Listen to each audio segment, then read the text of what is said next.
നായിക തൻ്റെ ഉപ്പയുടെ ആഗ്രഹപ്രകാരം +2 എല്ലാം കഴിഞ്ഞ് എൻട്രൻസ് എക്സാം നല്ല നിലക്ക് പാസ്സായി MBBS പഠന യോഗ്യത നേടി തൻ്റെ ക്യാമ്പസ് ജീവിതത്തിലേക്ക് പ്രവേശനം നേടുന്നു.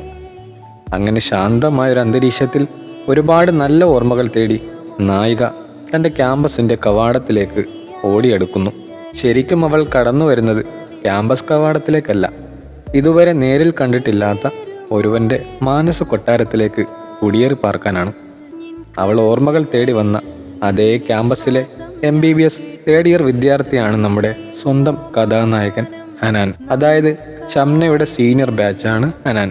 ജൂനിയറും സീനിയറും എന്ന് പ്രത്യേകം മെൻഷൻ ചെയ്തപ്പോൾ തന്നെ നിങ്ങൾക്ക് ഏതാണ്ടൊക്കെ സംഭവിക്കാൻ പോണെന്ന് തോന്നിയോ?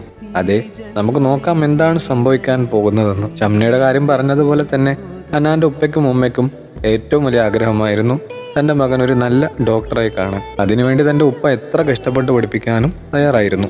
ഹനാൻ്റെ മുന്നിൽ ഒരേ ഒരു ലക്ഷ്യം, പഠനത്തിൽ മാത്രം ശ്രദ്ധ കേന്ദ്രീകരിച്ചു.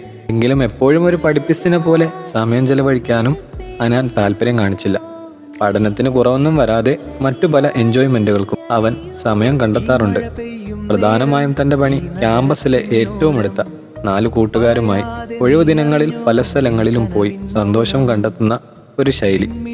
ആത്മാർത്ഥമായിട്ടുള്ള 4 സുഹൃത്തുക്കൾ ക്യാമ്പസിൽ അവനുണ്ട്. അതിലൊരാൾ പെൺകുട്ടിയായിരുന്നു. അവരെല്ലാം നമ്മൾ ഈ ചില സിനിമയിലൊക്കെ കാണുന്ന പോലെ ചങ്ക് പറിച്ചു കൊടുക്കാൻ നിൽക്കുന്ന ചങ്കൻ കൂട്ടുകാരായിരുന്നു. സന്തോഷത്തിലും ദുഃഖത്തിലും ഒറ്റപ്പെടുത്താതെ പരസ്പരം കൂടെ നിൽക്കുന്നവർ. അങ്ങനെ ക്യാമ്പസ് ജീവിതത്തിലെ ആദ്യ 2 വർഷം ഭംഗിയായി കടന്നുപോയി.